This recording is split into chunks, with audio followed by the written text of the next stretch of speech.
Bismillahirrahmanirrahim. Assalamualaikum warahmatullahi wabarakatuh. Perkenalkan, nama saya Liza Syahriza dengan NIM O1A12094 dari kelas B. Baik, saya akan mempresentasikan materi yaitu gangguan enzim pencernaan dan cara mengatasinya.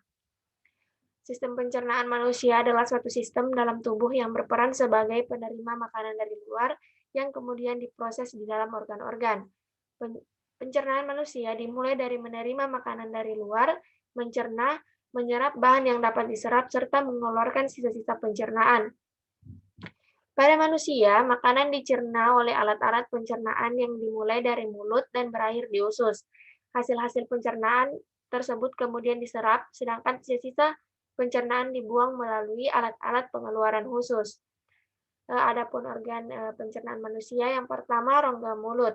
Di dalam rongga mulut terdapat dua sistem pencernaan, yaitu gigi dan lidah, di mana gigi berfungsi untuk memotong, mengoyak, dan menggiling makanan menjadi partikel-partikel yang kecil. Sedangkan lidah berfungsi sebagai indera pengecap makanan, mengatur makanan pada saat mengunyah dan menelan, serta membantu menghasilkan suara ketika berbicara. Lidah juga berfungsi untuk membantu mencampur makanan dengan air liur dan mendorong makanan masuk ke esofagus. Adapun enzim yang berperan dalam rongga mulut yaitu enzim amilase dan enzim peptidik. Yang kedua, tekak. Tekak merupakan pertemuan saluran pernafasan antara rongga hidung dan tenggorokan, serta saluran pencernaan antara rongga mulut dan kerongkongan. Tekak memiliki lubang yang menuju tenggorokan yang disebut glotis dan ditutup oleh klep yang disebut dengan epiglotis pada waktu proses menelan.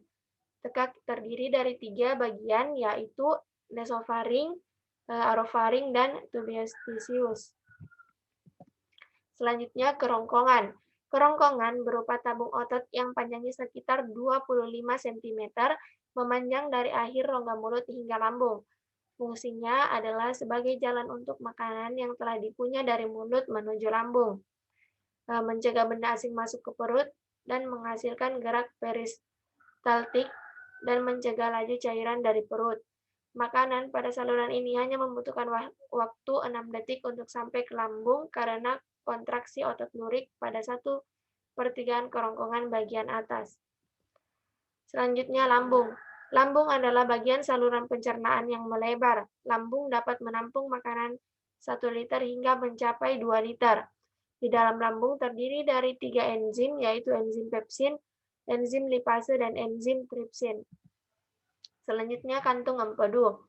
Kantung empedu adalah organ berbentuk buah pir yang dapat menyimpan sekitar 50 mili empedu yang dibutuhkan tubuh untuk proses pencernaan. Pada manusia, panjang kantung empedu adalah sekitar 7-10 cm dan berwarna hijau gelap, bukan karena warna jaringannya, melainkan karena warna cairan empedu yang dikandungnya. Kantung empedu berfungsi untuk menetralkan asam lambung, membantu proses pencernaan lemak, membantu enzim lipase, dan sebagai bakterisida. Selanjutnya, pankreas. Pankreas merupakan kelenjar eksokrin sekaligus kelenjar endokrin. Pankreas disebut sebagai kelenjar eksokrin karena menghasilkan getah-getah pankreas yang disekresikan ke usus halus. Sementara itu disebut dengan kelenjar endokrin karena pankreas menghasilkan hormon insulin dan glukagon. Adapun enzim-enzim yang terdapat pada pankreas yaitu enzim amilase, enzim lipase, dan enzim tripsin. Selanjutnya, usus halus. Usus halus adalah bagian dari saluran pencernaan yang terletak di antara lambung dan usus besar.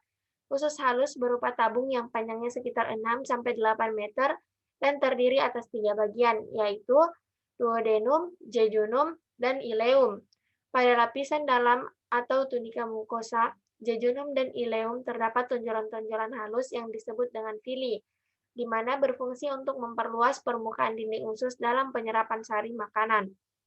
Adapun enzim-enzim yang terdapat pada usus halus yaitu enzim amilase, enzim pepsin, enzim erepsin, enzim lipase, enzim disakarase, enzim fosfatase, dan enzim enterokinase. Selanjutnya, usus besar. Usus besar adalah bagian usus antara usus buntu dan rektum. Fungsi utama organ ini adalah menyerap air selama proses pencernaan. membentuk massa feses, mendorong sisa makanan hasil pencernaan keluar tubuh, dan membentuk lendir untuk melupasi permukaan mukosa.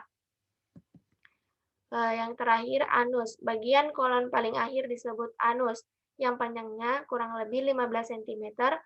Organ ini berfungsi sebagai tempat penyimpanan sementara feses, menahan feses agar tidak keluar secara tiba-tiba, dan membantu feses keluar dengan gerak peristaltik.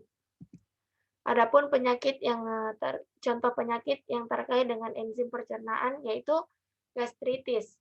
Menurut Wijaya dan Putri 2013, gastritis adalah peradangan mukosa lambung yang dapat bersifat akut, kronik, difus, atau lokat. Menurut penelitian, sebagian besar gastritis disebabkan oleh infeksi bakterial mukosa lambung yang kronis. Selain itu, beberapa bahan yang sering dimakan dapat menyebabkan rusaknya sawar mukosa pelindung lambung. Sedangkan menurut Sukarmin 2013, gastritis merupakan peradangan yang mengenai mukosa lambung. Peradangan ini mengakibatkan pembengkakan mukosa lambung sampai terlepasnya epitel mukosa superficial yang menjadi penyebab terpenting dalam gangguan saluran pencernaan. Pelepasan epitel akan merangsang timbulnya proses inflamasi pada lambung. Menurut jenisnya, gastritis itu dibagi menjadi dua, yaitu gastritis akut dan gastritis kronis. Gastritis akut diatasi dengan menginstruksikan pasien untuk menghindari alkohol dan makanan sampai gejala berkurang. Bila pasien mampu makan melalui mulut, disarankan diet mengandung gizi dianjurkan. Bila gejala menetap, cairan perlu diberikan secara parenteral. Bila pendarahan terjadi, maka penata laksanaan adalah serupa dengan prosedur yang dilakukan untuk hemoragik saluran gastrointestinal atas. Bila gastritis diakibatkan oleh mencerna makanan yang sangat asam atau alkali, pengobatan terdiri dari pengenceran dan penetralisasian agen penyebab. Untuk menetralisasi asam digunakan antasida umum, semisal aluminium hidroksida. Untuk menetralisasi alkali digunakan jus lemon encer atau cuka encer. Bila korosi luas atau berat, emetik dan lavase dihindari karena bahaya perforasi. Baik, terima kasih atas perhatiannya. Apabila ada kesalahan mohon dimaafkan. Wassalamualaikum warahmatullahi wabarakatuh.